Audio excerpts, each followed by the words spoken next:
do dia. Que tal refletir sobre uma série de ações para dinamizar o centro histórico, também o bairro do comércio em Salvador? Esse é o objetivo do ciclo de palestras proposto pela Prefeitura por intermédio da Fundação Mário Leal Ferreira e da Secretaria Municipal de Cultura e Turismo, junto com a Unesco aqui no Brasil.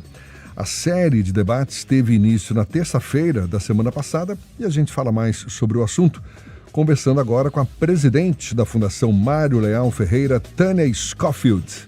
Conosco aqui no Issa Bahia, um prazer recebê-la, Tânia. Bom dia, seja bem-vinda. Bom dia, um prazer meu, um prazer enorme estar aqui com vocês todos e todas. O objetivo é que esses debates possam contribuir com ações que, por sua vez, possam promover o crescimento, o desenvolvimento ali da região do comércio, também do centro histórico. Inclusive, tem tido a presença de convidados, não é, para contrapor experiências nacionais e internacionais com a realidade de Salvador. Penso que assunto não falta para ser discutido, mas já tem uma luz, já teve algum insight, alguma sacada boa para se imaginar de fato uma região do comércio, uma região do centro histórico mais querida, mais bonita, mais saudável, mais segura, que é tudo que a gente espera, Tânia? Veja, primeiro eu acho que já tem algum tempo que a gente já está trabalhando com ações, enfim, com projetos para o Centro Histórico de Salvador. Desde 2017, que nós já implementamos um programa efetivo para a dinamização do Centro Histórico de Salvador. Mas eu acho que esse ciclo de debates, ele traz uma discussão que há muito a gente não faz, né? Que é reunir a sociedade civil organizada, né? Todos os seus segmentos, né? Para discutir, para abrir essa discussão né, das questões do centro histórico, que vai desde da questão da primeira que a gente levou, que é a reabilitação urbana do centro histórico, que são aí inúmeras, eu diria assim, inúmeras ações que precisam ser ainda implementadas, apesar de todas que nós já implementamos, e foram muitas. Discutir a questão social e discutir também a questão de habitação, que eu acho que é um dos grandes pontos do centro histórico. A gente precisa povoar o centro histórico.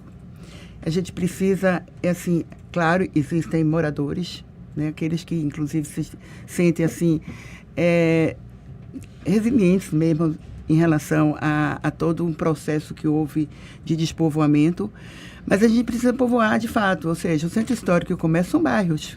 Essa conclusão é uma revisão do erro fundamental ocorrido nas primeiras etapas da recuperação do centro histórico, Tânia? Eu diria assim, houveram vários projetos e programas para o centro histórico, e eu acho que a gente está hoje, e avaliamos todos eles, considerando aquilo que não deu certo, né? E aquilo que precisa, de fato, ser implementado para que a gente consiga a revitalização. Eu não chamo revitalização, porque revitalização é uma palavra que não é o caso, mas a dinamização e a reabilitação, essa palavra é mais correta. Quando você fala centro, enquanto bairro. Quando você fala reunir os diversos setores da sociedade civil, está incluindo aí os diversos níveis da gestão pública também, porque o Centro Histórico mexe com prefeitura, Sim. Governo do Estado, governo federal, e tem havido essa participação, porque... E também, me permita, eu penso que soluções existem, não é verdade? Soluções a gente vai enumerar uma série para colocar o centro histórico no seu devido lugar, a região do comércio também.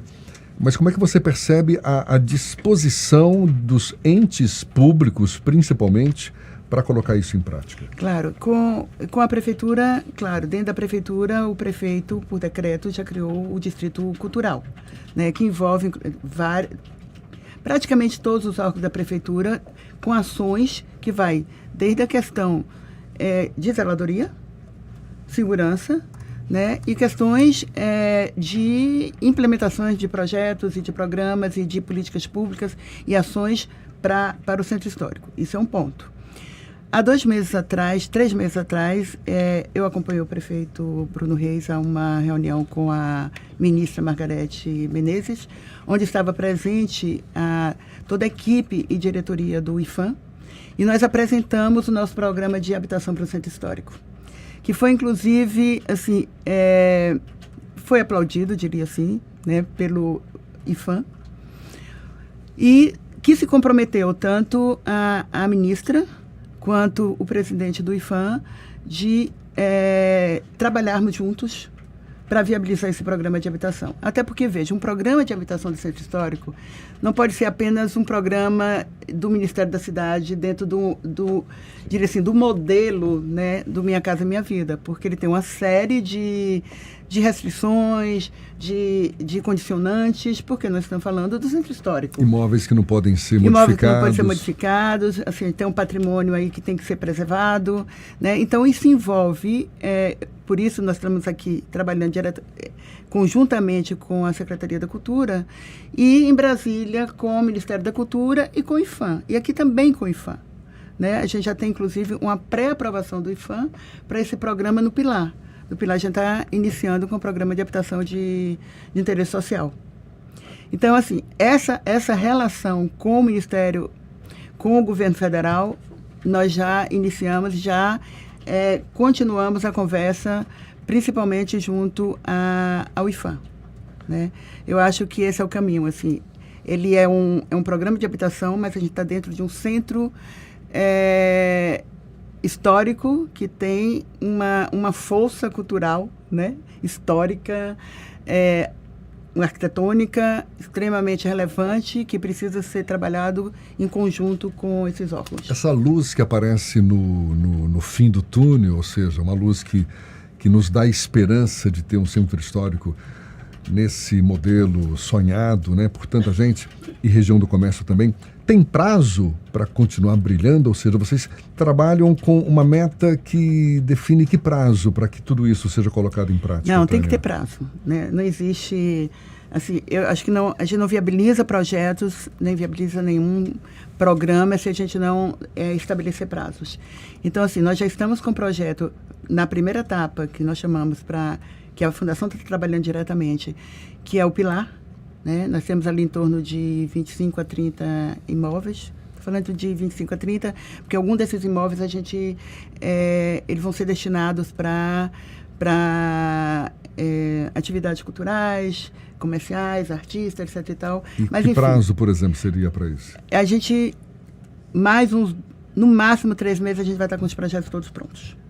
Agora, né? Qual é a clientela desse programa habitacional? Se a gente considerar, por exemplo, que para a habitação de um padrão mais elevado, as famílias em geral têm 1 carro, 2 carros. Nós estamos falando de ruas estreitas, edificações antigas, de um tempo em que não havia automóvel, portanto, em geral, essas casas não têm vagas de garagem. E, ao mesmo tempo, a obrigação de preservar o imóvel, que muitos proprietários privados que não são clientela de nenhum Minha Casa Minha Vida têm seus imóveis, mas não cuidam. Tem condição até de gastar com isso, mas não gastam.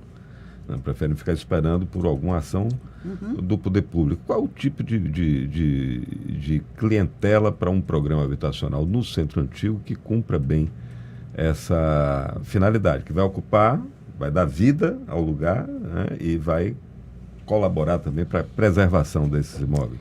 Veja, a gente está trabalhando no comércio, inicialmente no comércio, com 3 áreas distintas. Né? No Pilar é para o que a gente chama de habitação social, é para as famílias de baixa renda. São aquelas, inclusive, imóveis que precisam de uma parcela significativa do subsídio. Né? São famílias que usam transporte público, que na sua grande maioria não usa o automóvel como meio de transporte. Esse aí é o que a gente está iniciando prioritariamente. Mas temos 2 outras áreas, tanto ali do Corpo Santo, que a gente está chamando de Corpo Santo porque fica na proximidade da Igreja do Corpo Santo, como a outra área ali. Quando eu falo de área, eu estou falando de uma região ali, né? Na proximidade do Gonçalves. Do plano inclinado Gonçalves. Bem, aí é o que nós estamos chamando de habitação acessível.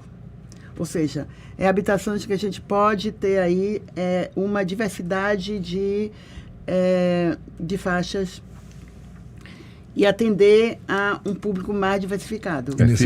E nesse caso é aquele... Imóveis já existentes. Sim. Ali tem verdadeiros palacetes.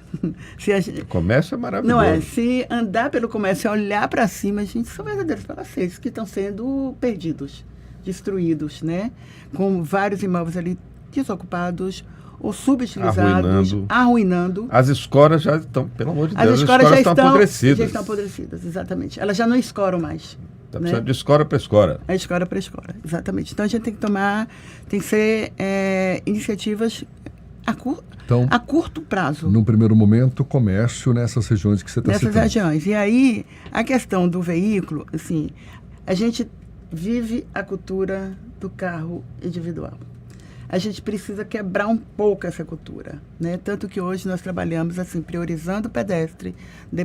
Tem uma hierarquia. Primeiro o pedestre, depois a bicicleta, depois o transporte público e, no fim, o carro particular, né?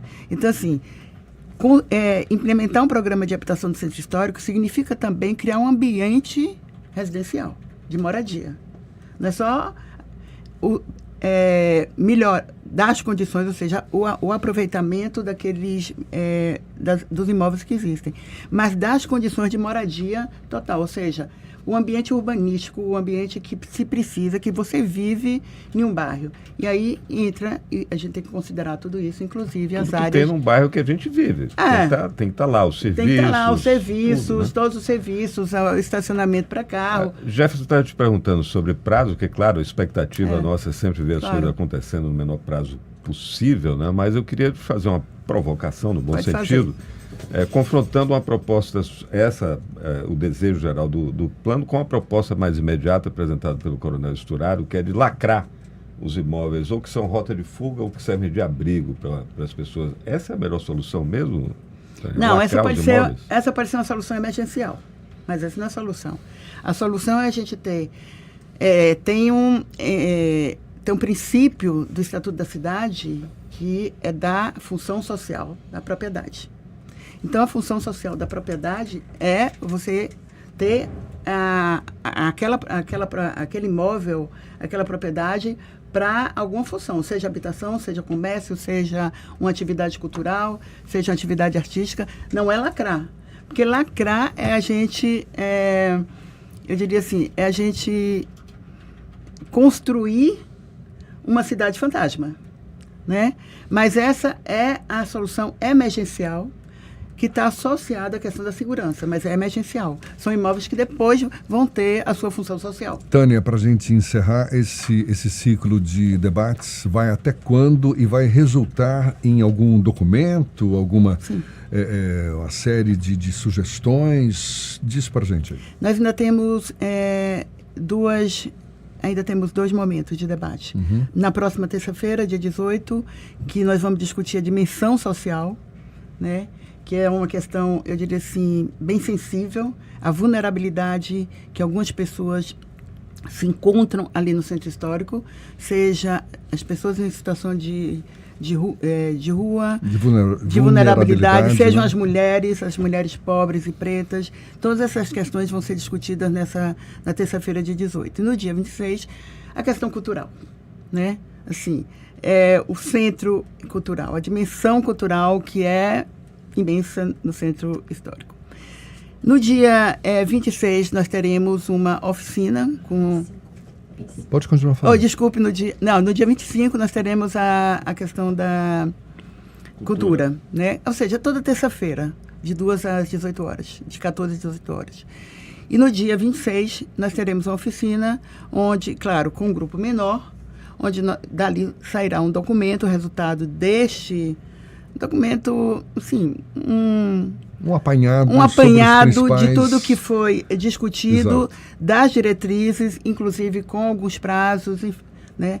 E para ser apresentado, para a gente, assim, a sociedade. O resultado de tudo que nós discutimos aqui está aqui. Perfeito. Né?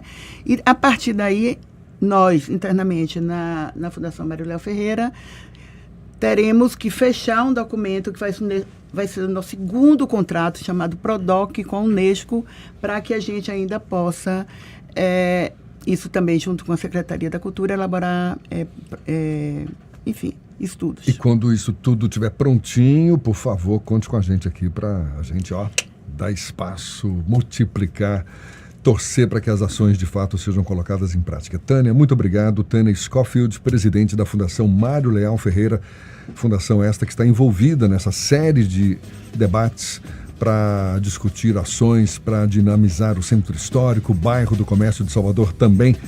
Muito obrigado. Bom dia para você. Até uma próxima. Bom dia. Eu agradeço muitíssimo porque eu entendo que rádios como essa dão, inclusive, a abrangência para que a gente possa passar as informações necessárias a toda a comunidade da cidade de Salvador. Maravilha. Obrigada. Agora, 10 para as 9 na tarde FM.